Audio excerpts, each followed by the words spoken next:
Are you ready for a massive pivot? Let's do it. Let's do it. We talked a little bit about active recovery workouts last time in our podcast. Yeah. And I would love to continue that conversation because as soon as we finished, within 30 minutes at the end of the last podcast, I was kicking myself.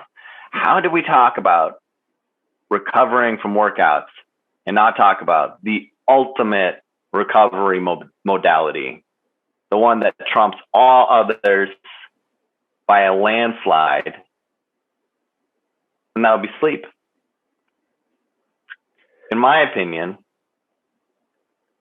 sleep is the greatest thing that you can do for your body when it comes to recovering from a workout. So the way I see it, when I work out or when I have a client train, at the beginning of the workout, they have, we'll say, 10 energy bars, right? And by the end of the workout, they're going to have less than 10. Maybe they're going to have 5, maybe they're going to have 2, maybe they're only going to have 8, but they're going to be depleted to a degree. And I actually think that you can make an argument that you should deplete them below a certain level. Maybe you should get them below that 5 energy bar level to get the best adaptation. Maybe if you get them below a 3 energy bar, maybe that's not going to be the best adaptation. It's going to take them too long to recover. But I would argue that there's nothing you can do to help them get back to the 10 energy bar level or to get that super compensation to get up to that 11 or 12 energy bar level. There's nothing better you can do for that individual than have them get appropriate rest and to actually sleep. And I would also argue that this is a pitfall that many amateur athletes and even some professionals fall into pretty readily is they do the work in the gym. They do enough work in the gym. They're doing the right exercises. They're running far enough. They are depleting themselves enough in the workouts, but they shortchange that sleep. There are very few other modalities they can use that will get them back to their optimal or their reestablish their energy levels back to that 10 bar or that 12 bar level. There's nothing that can do that like sleep can, outside of certain drugs, I would imagine.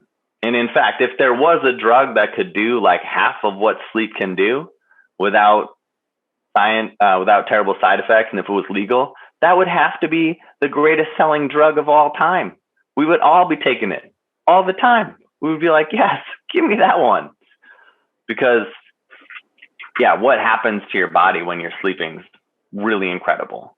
So I felt like we were remiss not to mention that. If you're training hard in the gym and you're not paying attention to your sleep hygiene and trying to ensure that you have enough, you're really shortchanging yourself. And I'll be the first one to admit that this is an area where I struggle and I do not get enough sleep, and I can feel it when I'm not recovering fast enough from my workouts. And sometimes I imagine that it's actually your decrease in sleep, the gradual decrease in quality sleep that happens throughout the human lifespan. I almost think that is the primary cause for aging. That it's actually like if we're just not sleeping enough, that's what causes us to grow older. And maybe this is just influenced by my experience of noticing way more gray hairs as I became a parent and started sleeping less. But I don't know. I think the theory holds a little water.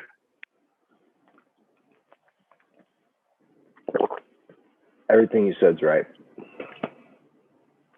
We both have studied a lot about sleep, but we also both happen to have struggled with it throughout our lives. Mm-hmm. And so it makes it very apparent to us because by struggle, I don't just mean not sleeping, but we have actually tried to improve our sleep and failed many times after tasting how good you can be with adequate rest. Mm-hmm.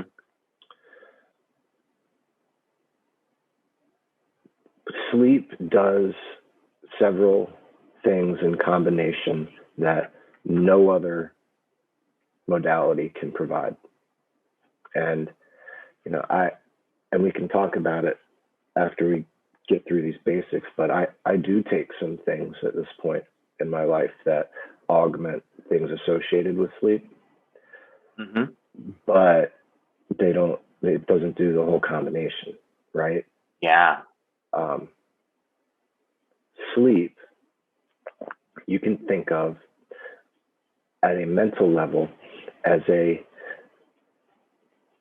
cleaning process like you run on your computer once a month. Not only are you Mm-hmm. defragmenting your hard drive, meaning you're taking information that you gained through the day or that you accessed and putting it in more appropriate places.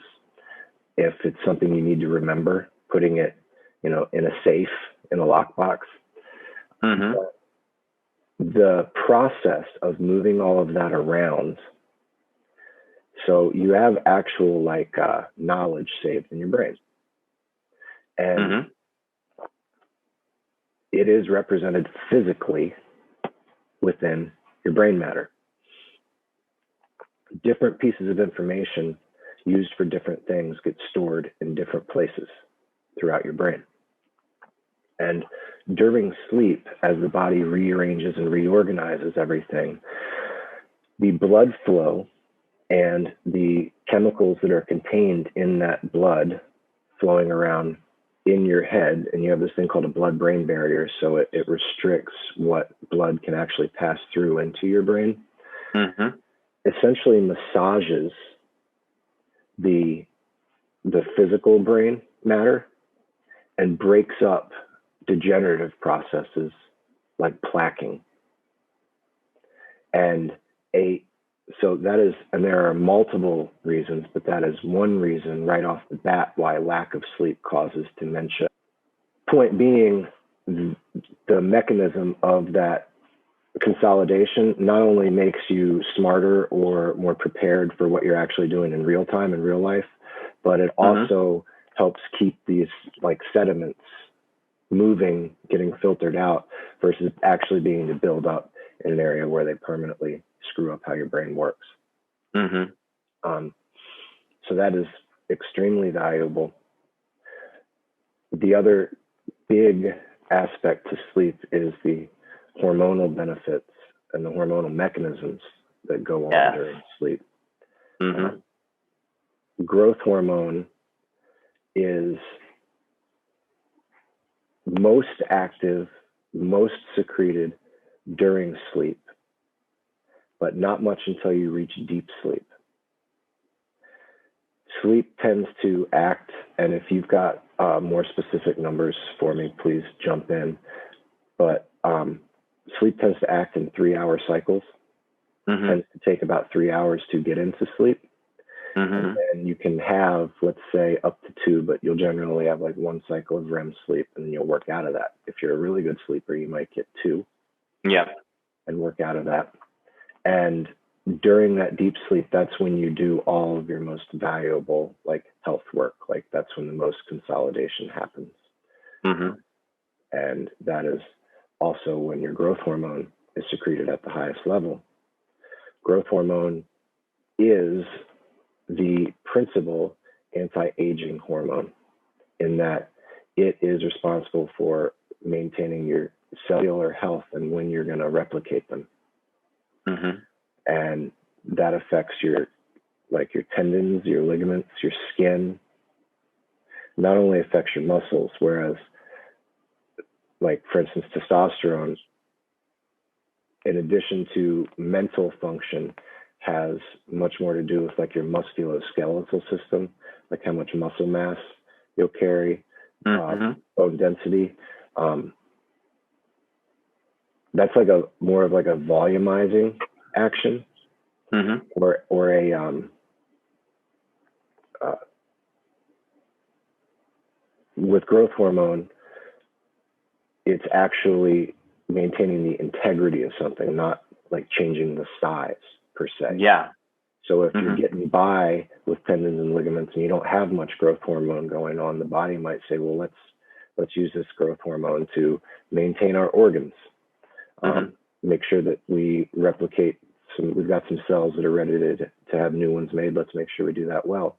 Let's leave our tendons and ligaments alone because they're still there. and we don't volumize them.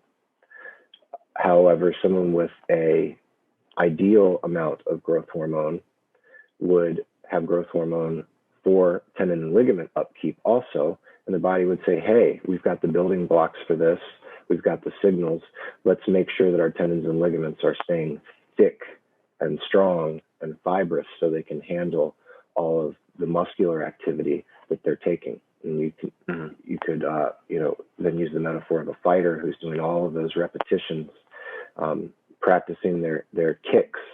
They're doing 1,000 kicks a day, and they're building that muscle memory, they're building that muscular ability, but are they getting enough growth hormone are they sleeping long enough to produce enough growth hormone to repair that micro trauma that's going on in their tendons and ligaments, which is ultimately setting them up for a predisposition to an ACL tear or some other sort of knee injury if they're chronically not recovered. Absolutely. And this is one of the key components of exercising and training and growing and becoming a more powerful person that's harder to kill, that is so frequently overlooked. It's borderline criminal. Look, when you go into that workout and you throw those 500, 1,000 leg kicks on bag, you are depleting yourself, and you need that deep sleep to repair yourself to a stronger state, because more is not better. Better is better. If you are under recovered, your work capacity is never going to peak. You're never going to get to be the strongest version of yourself. And I'm glad that you mentioned deep sleep. The last time I looked at it, the average person, you want to shoot for like 1.2 to 1.8 hours of deep sleep a night, was at least the last time I looked at it.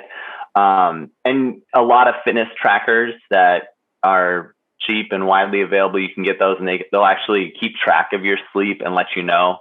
I think it's based on movement, actually. I think when you're in deep sleep, you probably don't move at all, and that's probably how the trackers gauge that. But I got this watch that was on sale. My wife and I got these watches for like $26, and it's probably not 100% accurate, but it does tell me how much deep sleep I got every night, and that's been valuable. It's been good to have that information, for sure. And I would say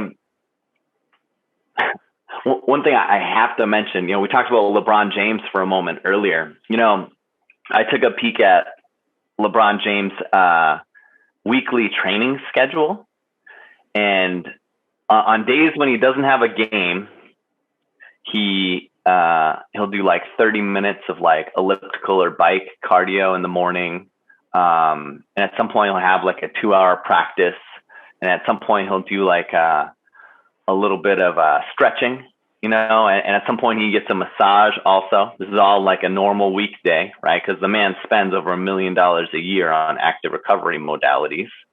And in his schedule, every day he's got a window, and he's very disciplined about these things. He's got a 3-hour nap window in the middle of the day. Now, one of the best paid athletes on the planet, who is really invested in the game and trying to become his optimal self, is prioritizing his sleep to the tune of a 3-hour nap in the middle of the day. We've got this cultural bias against sleep that, if you nap, you're lazy. I sleep when I'm dead. And yeah. what fighters do classically, they get the mentality that, okay, I'm stressed. I'm having a hard time going to sleep. I'm going to go run and not sleep because my opponent is sleeping right now. Mm-hmm. Mm-hmm. Yeah. I've been that fighter. That historically I have overtrained for so many fights where I know that I worked harder than my opponent, and it definitely stabbed me in the back because I was, sick and depleted by the time I got into the ring. And that was when my performance should have been optimal.